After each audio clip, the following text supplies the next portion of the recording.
हर हर भोले जय शिव भोले। तो दोस्तों चलिए आज जानेंगे इस वीडियो में हम प्रदोष व्रत कथा के बारे में। प्रदोष व्रत की कथा पढ़ेंगे और वीडियो को मेरे चैनल को सब्सक्राइब कर लें। तो आज है प्रदोष व्रत, प्रदोष काल है आज हिंदू पंचांग के अनुसार ज्येष्ठ पक्ष की त्रयोदशी तिथि की शुरुआत 19 जून 2024 सुबह 7:28 पर हो गई है और इस तिथि का समापन अगले दिन 20 जून को सुबह 7:39 पर होगा। पंचांग को देखकर प्रदोष व्रत 19 जून दिन बुधवार को ही मनाया जाएगा। इस दिन सिद्ध योग, साध्य योग और सर्वार्थ योग, सिद्धि योग, रवि योग, अमृत योग सभी प्रकार के योगों का आज निर्माण हो रहा है, बन रहा है। तो आज का दिन वो अत्यंत ही महत्वपूर्ण है और अत्यंत ही भाग्यशाली है। ग्रंथों की मान्यता है कि आज इस दिन जो प्रदोष व्रत पड़ता है, बुधवार के दिन त्रयोदशी के दिन जो व्रत पड़ जाता है प्रदोष का, वह अत्यंत ही भाग्यशाली और इस दिन किए हुए उपाय कभी भी खाली नहीं जाते हैं। इस दिन का पूजा आपका करने वाला खाली नहीं जाता है। शिव भोले पार्वती जी के समक्ष साथ में पूजा करने से आपका कोई पूजा खाली नहीं जाता है। तो चलिए आज करते हैं प्रदोष व्रत की कथा। किस प्रकार है उसे सुनते हैं। कथा को पूर्ण किए बिना आप बीच में कथा को ना रोकिए, मैं आपसे ये आग्रह विनती करती हूँ, क्योंकि अगर आप कथा को बीच में रोकते हैं तो उसका कोई भी आपको परिणाम नहीं निकलता है, कोई भी फलस्वरूप आपको नहीं मिलता है। तो कथा अगर आपका काम है, बहुत अधिक महत्वपूर्ण कार्य है, तो उसको भी आप करते रहिए और साथ में कथा का भी आप सुनते रहिए। तो चलिए जानते हैं प्रदोष व्रत की कथा। पौराणिक कथा के अनुसार एक पुरुष जिसका अभी हाल फिलहाल में ही विवाह हुआ था, विवाह के 2 दिन बाद उसकी पत्नी उसके मायके चली गई। 2 दिन बाद वह भी उसको लेने के लिए मायके चला गया। बुधवार को जब वह अपनी पत्नी के साथ लौटने की मन में सोचने लगा और अपने सास ससुर को बताने लगा, तो ससुराल वाले उसे रोकने लगे। कहने लगे कि बेटा, विदाई के लिए बुधवार का दिन शुभ नहीं माना जाता, आज रुक जाओ, कल चले जाना। परंतु वह नहीं माना, पत्नी के साथ चल दिया। नगर के पास चलते चलते पत्नी को बहुत जोरों से प्यास लगी। लोटा लेकर वह आदमी पानी की तलाश में आगे चल दिया। पत्नी इतने एक पेड़ के नीचे चुपचाप से बैठी रही। वहाँ पे बैठकर इंतजार करने लगी। वह पुरुष पानी लेकर वापस लौटा। उसने देखा कि उसकी पत्नी किसी के साथ हंसते हुए बहुत ज़ोर ज़ोर से बातें कर रही है, ज़ोर ज़ोर से खिल्ली उड़ा रही है, बातें कर रही है, उसी के लोटे से पानी भी पी रही है। जब वह उसके निकट पहुंचा तो उसे बहुत ज़ोर से आश्चर्य हुआ। वह सोचने लगा कि ये मनुष्य है कौन। जब उसने पलट कर देखा तो उस मनुष्य ने देखा, अरे यह तो मेरे जैसा दिखता है। वह है कौन, क्योंकि उस आदमी की सूरत उसी के जैसी थी। वह सोचने लगे, भीड़ भी इकट्ठी हो गई। वह जो उसकी पत्नी थी, वह भी पूरा चिंता में पड़ गई कि मेरा पति इनमें से है कौन, मैं किससे बातें कर रही थी इतनी देर से, किससे पानी पी रही थी। सिपाही आ गए। हमशक्ल आदमियों को देखकर वह भी आश्चर्य में पड़ गए कि वास्तविकता में है कौन सा मनुष्य।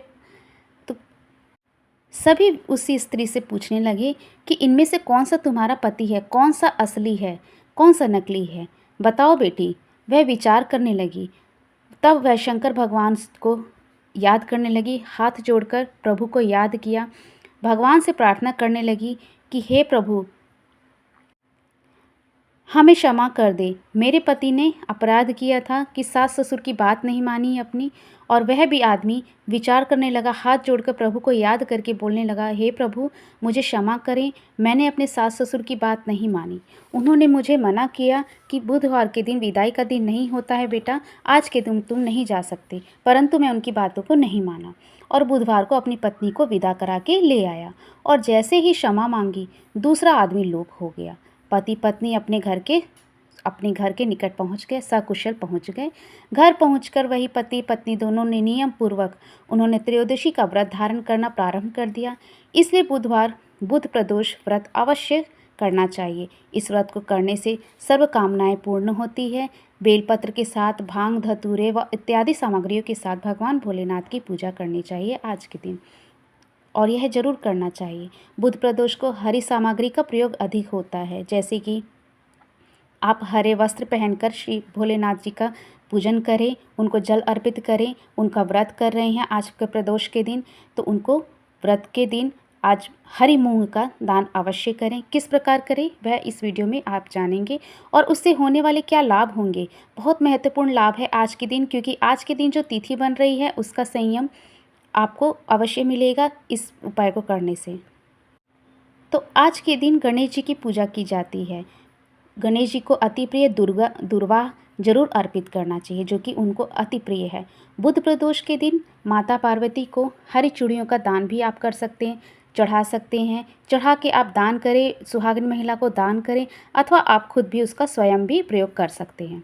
आज के दिन गाय को हरा चारा जरूर खिलाना चाहिए।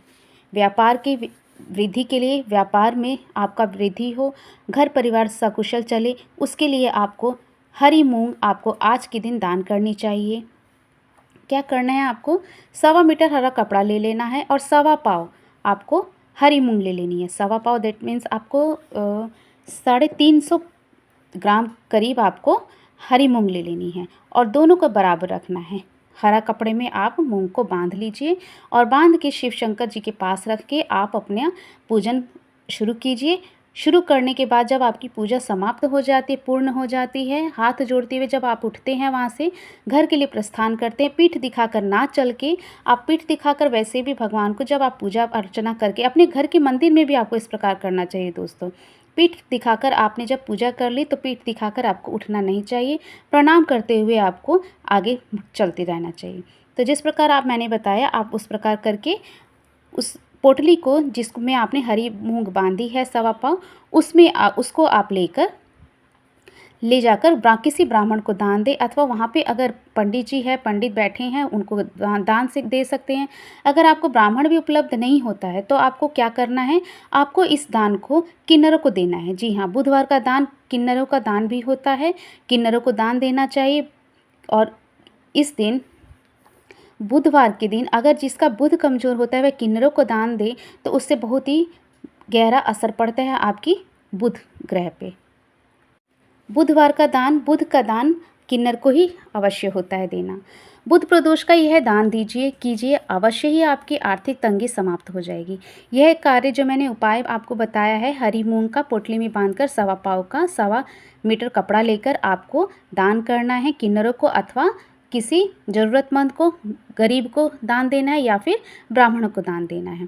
तो यह दान देने के बाद आपके घर में आप देखिएगा किस प्रकार आर्थिक स्थिति सुधरने लगेगी, जीवन में आर्थिक स्थिति सुधरेगी। अगर आप यह दान हर बुधवार को करते हैं तो अति उत्तम, परंतु बुध त्रयोदशी हर बार नहीं आती, तो आज का दान आज से शुरू कर दीजिए। इस प्रकार का दान आज से ही शुरू कर दीजिए, अति उत्तम दिन है। आज इस बुधवार को उत्तम योग माना गया है, आज कीजिए, आपको आर्थिक स्थिति सुधरती दिखेगी, इसमें कोई संशय नहीं है। आज के दिन आपको हो सके तो खीर अवश्य बनाएं, भगवान को अर्पित करें।